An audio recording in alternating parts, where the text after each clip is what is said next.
Olá, me chamo William Souza da Silva, sou graduando em Medicina Veterinária pelo Centro Universitário do Norte, bolsista em Iniciação em Desenvolvimento Tecnológico e Inovação CNPq pelo Instituto Nacional de Pesquisa da Amazônia, e o trabalho a ser apresentado nesta ocasião é os efeitos dos sólidos suspensatais em sistemas de bioflocos sobre a nitrificação na larvicultura de Clostridium macropon. Este trabalho teve a orientação da doutora Elizabeth Guzmão Afonso e a colaboração da mestra Roberta de Paula dos Anjos. Eu faço parte do grupo de pesquisa Agricultura Amazônia Ocidental e do Laboratório de Fisiologia Aplicada à Piscicultura, o LAFAP. A agricultura mundial tem apresentado um crescimento exponencial nas últimas décadas, principalmente se levarmos em conta a pesca extrativista, que tem apresentado estagnação e até uma leve queda. Este crescimento se justifica pela alta demanda alimentar requerida pelo crescimento populacional das últimas décadas.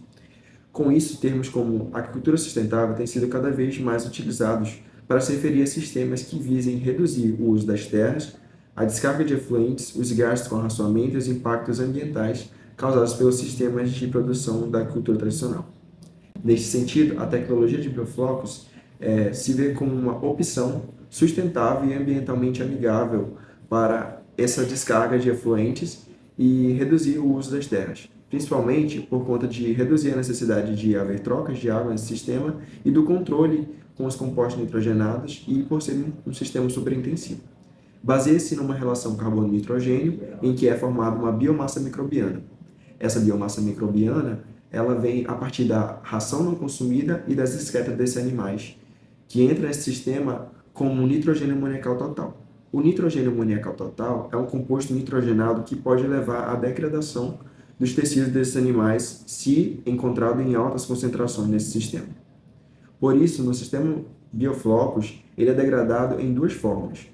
A primeira forma é pela via das bactérias quimiotróficas, que degradam esse nitrogênio em nitrito, que em altas concentrações pode levar também ao quadro de hipoxemia desses animais, e posteriormente nitrato, que apesar de potencialmente ser menos letal ou menos tóxico para os animais, tem um efeito cumulativo no organismo desses animais. Já a outra via é a via das bactérias heterotróficas. As bactérias heterotróficas são responsáveis pela formação da biomassa microbiana, que representa o carbono orgânico nesse sistema. Esse carbono orgânico pode ser utilizado como uma forma de alimentação suplementar para os animais e também é responsável pelo acúmulo de sólidos e do aumento da turbidez nesse sistema. Uma espécie que pode ser muito bem associada ao bioflocos é o tambaqui, Colossum macropon, principalmente por ser suas características zootécnicas e comerciais, como a ser a segunda espécie mais produzida no Brasil, a maior produção entre espécies nativas do país e suas características como sua alta rusticidade e características filtradoras.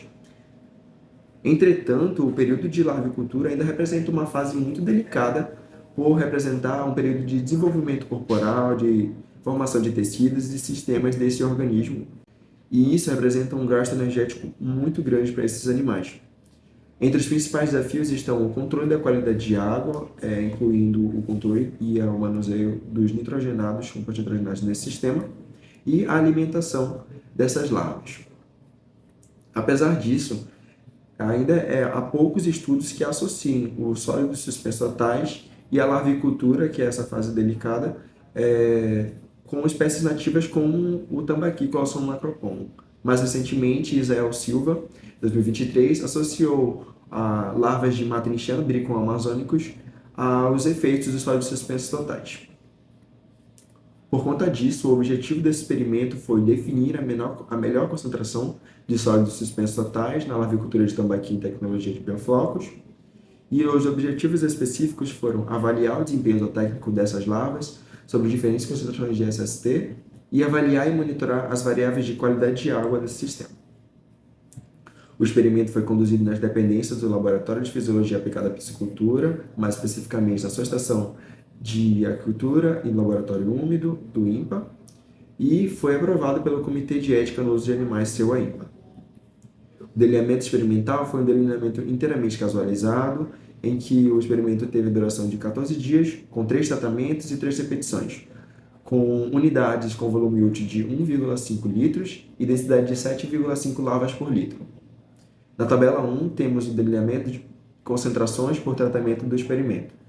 O tratamento 1 foi o tratamento de baixa concentração, que foi denominado de 50 a 150, que teve concentrações de 50 a 150 mg por litro de sólidos suspensos totais. O tratamento 2 foi a média concentração, denominada T300 400, teve concentrações de 300 a 400 mg por litro. Já a alta concentração foi denominada T600 700, com concentrações de 600 a 700 mg por litro de sólidos suspensos totais. Previamente ao experimento foram realizados testes preliminares para avaliar se a aeração seria capaz de manter essa quantidade de sólidos suspensos em toda a unidade experimental e determinar essas concentrações. O protocolo de alimentação desses animais ficou por conta do alimento vivo, a artemia salina, em que foram utilizadas quantidades crescentes de artemia por semana, do primeiro ao quinto dia 500 náuplios, do sexto até o 10º dia 700 náuplios, e do 11º dia até o final do experimento 1000 náuplios por larva por dia, para cada organismo. Bom, o desempenho zootécnico foi avaliado utilizando uma biometria inicial e final, em que foram avaliados os índices de ganho de peso, taxa de crescimento específico, taxa de sobrevivência das larvas, fator de condição, coeficiente de variação de peso e coeficiente de variação de comprimento. A qualidade de água foi analisada com o auxílio de uma sonda multiparâmetros, em que foi avaliada a temperatura, o oxigênio dissolvido, o pH, a salinidade e a condutividade diariamente. Já a turbidez, sólidos suspensos totais, alcalinidade e dureza foram avaliados semanalmente. Já os nitrogênios, amoniacal total, nitrito e nitrato foram avaliados diariamente com o auxílio do espectrofotômetro. As análises estatísticas ficaram por conta do teste de normalidade Shapiro-Wilk e homocedacidade de Levine, comprovados esses dados normais homocedásticos. Esses dados foram enviados para a análise de variância, a nova One-Way, e, por fim, ao teste de Tucker com uma significância de 5%. Para os dados não paramétricos, foram utilizados o teste de Kruskal-Wallis.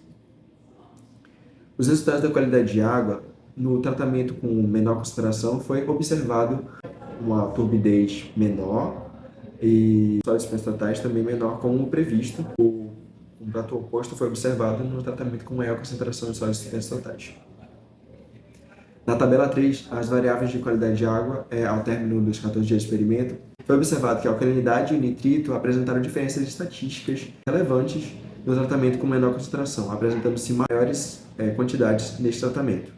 A alcalinidade pode ser justificada por conta da menor quantidade de bactérias quimiotróficas nesse sistema, o que acabou consumindo menos alcalinidade nesse sistema se comparado com um tratamento de maior concentração de sólidos suspensos totais.